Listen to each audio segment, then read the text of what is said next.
بسم اللہ الرحمن الرحیم۔ بسم اللہ الرحمن الرحیم۔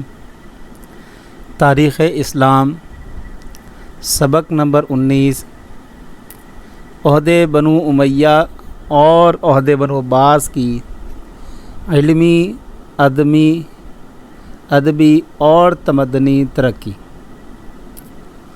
عزیز طلباء، اس سے پہلے ہم نے خلفائے راشدین کی پالیسیز کے اوپر ڈسکشن کی تھی۔ ہم نے جانا تھا کہ کس طرح صحابہ کرام رضوان اللہ علیہم اجمعین اور خصوصاً خلافت راشدہ میں پالیسیز کو بنایا گیا، ان کو امپلیمنٹ کیا گیا اور ایسے کارنامے سر انجام دیے گئے اس دور میں کہ جس کی مثال تاریخ میں نہیں ملتی۔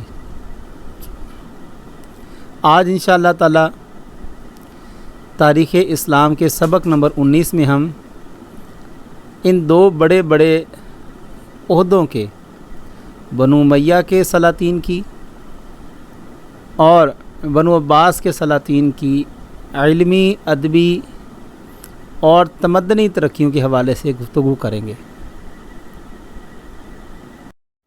سب سے پہلے آتے ہیں سائنسی خدمات کے حوالے سے۔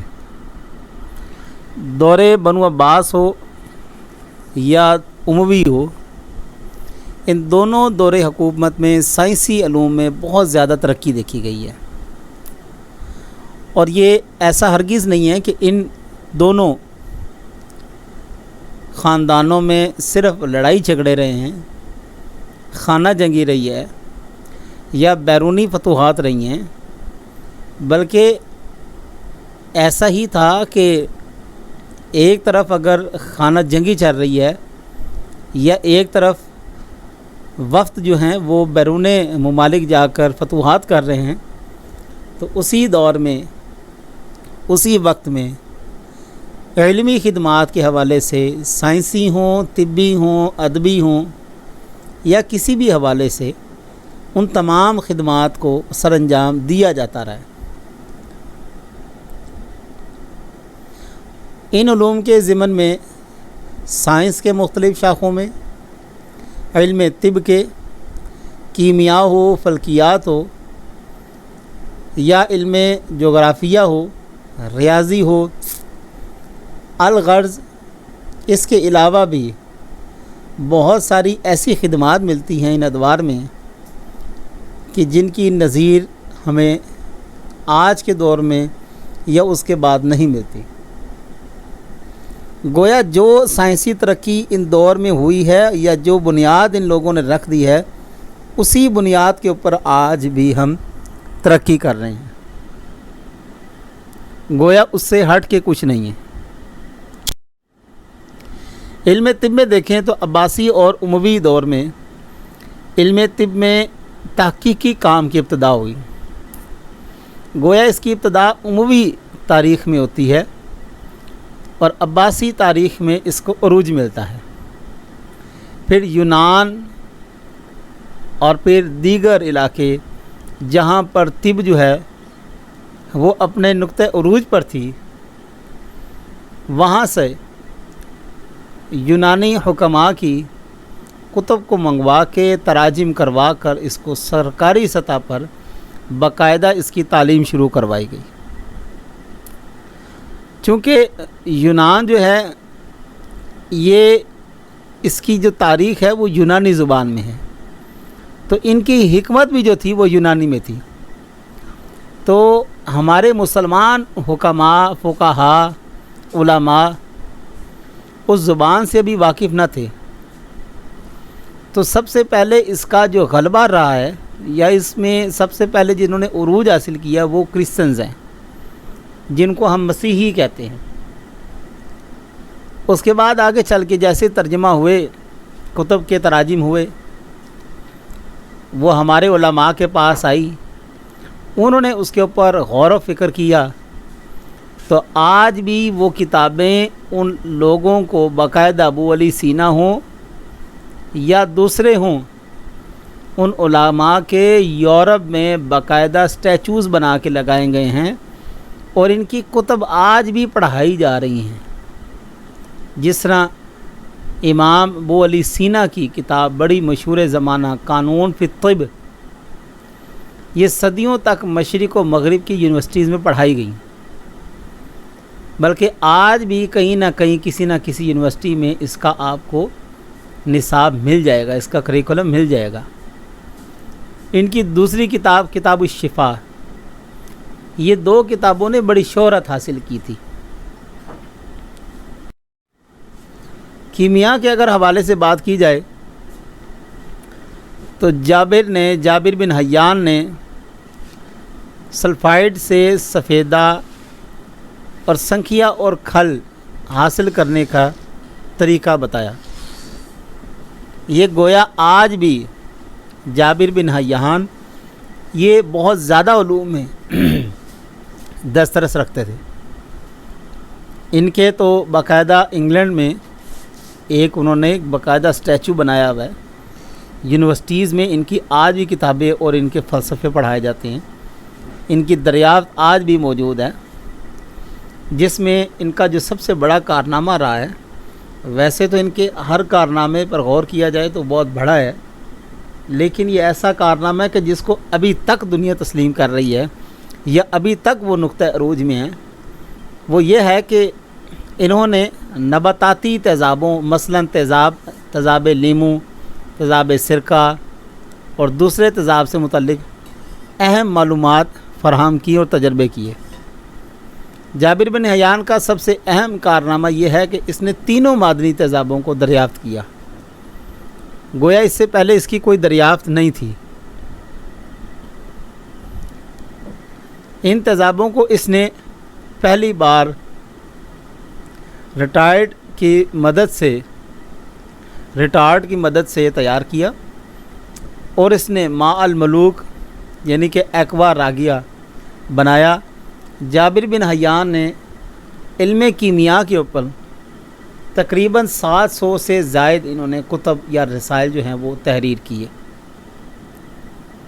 جن میں الخواص الکبیر، الخواص الصغیر، کتاب الاسراء اور کتاب البروج اور دوسری کتابیں شامل ہیں جو کہ یہاں پر درج ذیل ہیں۔ ریاضی میں عہد بنو امیہ کے تمام حیت دان ریاضی دان بھی ہوا کرتے تھے۔ گویا علم ریاضی جو ہے اس کی اگر آپ یوں کہہ لیں کہ الجبرا کے نام سے یا وہ جیومیٹری ہو، یہ تمام علوم کی بنیاد بنو عباس سے ہی آپ کو ملے گی۔ ان کا عروج، ان پہ ہر بندہ آپ کو ماہر ملے گا۔ اب چونکہ علم ریاضی میں مسلمانوں نے یونانیوں سے استفادہ کیا، اور زیادہ تر جو علم ہے وہ آپ کو یونان سے ہی آتا ہوا نظر آئے گا، لیکن وہ دنیاوی علوم کی بات ہو رہی ہے یہاں پر۔ زیادہ تر معلومات یونان نے بھی ہندوؤں سے اخذ کی اور پھر لا کر اس کو عربی زبان میں ڈالا گیا۔ اب چونکہ ہندو وہ قوم ہے جو اس وقت کرۂ ارض پر سب سے قدیم مانی جاتی ہے، اس کے بعد پھر جیوش آتے ہیں، اس کے بعد پھر کرسچنز آتے ہیں، پھر مسلم ہیں، اور پھر انہی کے درمیان میں بدھا ہیں۔ یہ تمام مذاہب گویا یہ اس یونان کے ایریے کی طب جو ہے وہ اسپیشلائزیشن تھی۔ تو وہاں پر جس طرح آپ دیکھیں اسلام جو ہے وہ مکے سے شروع ہوتا ہے، اور جب بھی آپ اسلام کو سمجھنے کی کوشش کریں گے تو آپ کو تاریخ جو ہے وہ اٹھا کے مکہ اور مدینہ لے جائے گی۔ آپ دنیا کے کسی بھی کونے میں موجود ہیں، اسلام ہر جگہ پریکٹس ہو رہا ہے۔ شاید کوئی ایسے علاقے ہوں گے جہاں پر سعودی حکومت سے زیادہ پریکٹس ہو رہی ہے اسلام کی، لیکن پھر بھی اگر آپ جب اس کی ابتدا دیکھیں گے تو آپ کو مکہ مدینہ جانا پڑے گا۔ اس عہد کے مشہور ریاضی دانوں میں سے محمد بن موسیٰ الخوارزی البیرونی، یہ تو پھر ٹاپ آف دا لسٹ ہے نا۔ ابو الوفا برجانی، محمد بن موسیٰ بن شاکر اور عمر خیام شامل ہیں، جو کہ اس وقت کے ٹاپ آف دا لسٹ جن کو ہم علم ریاضی دان کہتے ہیں۔ طبیعیات میں کئی شعبے پہ کام کیا گیا، جیسے میکانیات یعنی کہ مشینوں اور آلات کا علم، حرکیات، بصریات، یہ تمام چیزوں پر کام کیا گیا۔ اور طب کا وجود بھی قدیم یونان میں ہی پایا جاتا ہے، کیونکہ ارسطوٹل نے طبیعیات پر ایک کتاب بھی باقاعدہ لکھی تھی اور اس میں انہوں نے بڑی ایفرٹ کی، لیکن چونکہ تاریخی آپ کو پتہ پہلو ہے، بڑی جنگیں ہوئیں، بڑے حالات وہاں پر خراب رہے، تو وہ کتاب منظر عام پر نہ آ سکی۔ اب مسلمانوں نے اس پر بہت ساری کتب تحریر کی، اور خاص طور پر مامون الرشید کے عہد میں حقیقی علم طبیعیات کی بنیاد پڑی، اور روشنی، کسوف و خسوف اور خواص الاشیاء پر بھی کتب لکھی گئیں۔ میدان پگلانے کے لیے آلات دریافت ہوئے، اور جرثقل کے قوانین پر روشنی ڈالی گئی، سمندروں، پہاڑوں کے ذخائر پر بھی بحث کی گئی۔ یہ تمام طبیعیات میں شامل ہیں۔ دینی علوم میں اب دیکھے جائیں تو علم قرات آتا ہے۔ گویا اس فن میں خصوصی توجہ دے گی، اور قرۂ سبع عشرہ یہ سارے آپ کو اسی ادوار میں ملیں گے۔ ان کی خدمات ہر شخص جانتا ہے، اور ان کے شاگردوں نے اس موضوع پر مختلف کتابیں بھی لکھیں جو آج تک ہمارے پاس موجود ہیں باقاعدہ، جس میں کتاب النہایہ محمد بن جزری نے لکھی۔ دوسرے مصنفین کے صرف میں نے نام درج کر دیے ہیں۔ حافظ ذہبی ہیں، محمد بن جرزی ہیں، ابو عمر عثمان الدانی ہیں، خلف بن حشام ہیں، جن کی قرات ہم یہاں پر پاکستان میں پڑھتے ہیں۔ اسی طرح ابن کامل ہیں، ابو بکر طاہر ہیں، ابو بکر نقاش ہیں۔ یہ تمام مشہور اس دور کے قراء ہیں، یا جنہیں قرۂ سبع عشرہ بھی کہا جاتا ہے۔ علم تفسیر، ظاہری بات ہے آپ سب جانتے ہیں کہ ایسا علم ہے جس میں قرآن پاک کے معنی مفہوم کو سمجھایا جاتا ہے، احکام اور مسائل پر، اور جو رموز و اوقاف ہیں ان کے اوپر بحث کی جاتی ہے۔ عباسی دور میں اس پر بہت زیادہ توجہ دی گئی۔ عباسی دور کو اگر علمی لحاظ سے دیکھا جائے تو یہ کہا جا سکتا ہے کہ علمی لحاظ سے عباسی دور کو زیادہ برتری حاصل ہے۔ اس میں تفسیر معصور، تفسیر بالرائے، تفسیر فقہا وغیرہ، یہ بہت ساری تفاسیر لکھی گئی، جن میں سے چند ایک کے نام یہاں پر میں نے درج کر دی ہیں۔ تفسیر طبری ہے، تفسیر جریر ہے، اس کے بعد سالبی ہے، سفیان بن عیینہ ہے، عبد الرزاق ہے، اور شعبہ بن حجاج ہے، تفسیر ابن مردویہ ہے۔ یہ تمام تفاسیر اس علم کی، جو علم تفسیر کی اس دور میں ملتی ہیں۔ علم حدیث پہ اگر دیکھا جائے تو سارے آپ کو سیاستہ کے محدثین آپ کو اسی ادوار میں ملیں گے۔ اگرچہ موطا کو دیکھا جائے، امام موطا مالک کو سب سے پہلی حدیث کی کتاب ہمارے پاس موجود ہے، آج بھی میرے پاس بھی پڑھی ہے۔ اس کے بعد موطا امام محمد ہے، اس کے بعد پھر سیاستہ کی باری آتی ہے۔ تو یہ بنو امیہ کے دور کی لکھی ہوئی ہیں، جبکہ بنو عباس میں اگر آپ دیکھیں تو یہ سیاستہ جو ہے، جس میں صحیح بخاری ہے، صحیح مسلم ہے، سنن ابن داؤد ہے، سنن ابن ماجہ ہے، ترمذی ہے، نسائی ہے، یہ تمام کی تمام کتب سیاستہ اسی دور میں لکھی گئیں۔ اس کے علاوہ احادیث کی مشہور کتب جو ہیں، جس طرح دارقطنی ہے، صحیح ابن خزیمہ ہے، مستدرک الحاکم ہے، خوارزمی ہے۔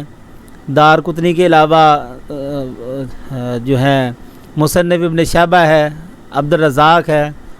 یہ تمام کتب حدیث بھی اسی دور میں لکھی گئیں۔ علم فقہ میں دیکھا جائے تو علم فقہ، جس میں تفصیل سے مسائل کے اوپر، احکام شریعت کے اوپر بحث کی جاتی ہے، سمجھا جاتا ہے، قوانین بنائے جاتے ہیں۔ تو علم فقہ میں اگر مہارت دیکھیں تو باضابطہ تدوین و تجرید بھی عباسی دور کا کارنامہ ہے۔ فقہ کے چاروں مدارس، یعنی فقہ حنفی امام اعظم حنیفہ، فقہ مالکی امام مالک، اس کے بعد فقہ شافعی امام شافعی، حنبل میں فقہ حنبلی، اور اسی طرح اس عہد میں وجود میں ہے، اور فقہ جعفری بھی اسی زمانے کی مدون ہوئی ہے۔ گویا یہ تمام فقہا، یہ محدثین، یہ مفسرین جو ہیں، وہ آپ کو اس نچلے دور میں ملیں گے۔ پہلے دور میں آپ طبیعیات کو لے سکتے ہیں، سائنسیت کو لے سکتے ہیں، آپ تعمیرات کے کام کو لے سکتے ہیں، وہ تمام کے تمام کام آپ کو بنو امیہ میں ضرور ملیں گے۔ خلاصہ بحث یا خلاصہ سبق دیکھا جائے تو سبق کے خلاصے کو اور بنو امیہ یا بنو عباس کے دور کی ترقیاتی کام، تمدنی خدمات، علمی خدمات کو مد نظر رکھا جائے تو ان کو دو ادوار میں تقسیم کیا جا سکتا ہے۔ گویا پہلا دور ہے بنو امیہ کا بنتا ہے، جس میں زمین میں اسلام پھیلانے کے لیے دور دراز کا سفر کیا گیا، نیز جنگوں پر زیادہ توجہ دی گئی۔ اگرچہ اس دور میں سائنسی کام زیادہ ہمیں ملتے ہیں، سائنسی علوم، طبی علوم، تعمیراتی علوم، فن کی بات کی جائے تو فن اس آپ کو دور میں ملے گا بنو امیہ کے دور میں۔ اس میں تمدن بھی آ جاتا ہے، ترقیاتی کام بھی آ جاتے ہیں۔ یہ دو خاص طور پر جو مین شاخیں ہیں یا جو دو مین برانچز ہیں وہ آپ کو بنو امیہ کے دور میں ملیں گی۔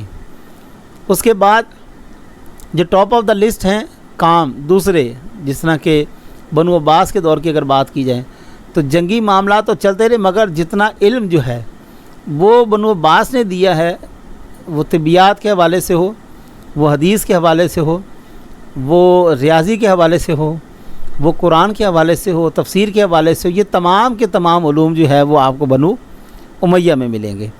لیکن یہ بھی نہیں ہے کہ اس سے کہ دوسرے بنو امیہ میں قرآن کے اوپر کام نہیں ہوا، اس کے دور میں بھی بڑا کام ہوا ہے، لیکن علمی ادوار کو اگر تقسیم کیا جائے تو یہ دور میرے سامنے دو آتے ہیں جو میں نے آپ کے سامنے پیش کر دیے۔ ہمارا یہاں پر لیکچر نمبر 19 مکمل ہوتا ہے۔ اپنی دعا میں یاد رکھیے گا۔ عزیز طلباء، اللہ حافظ۔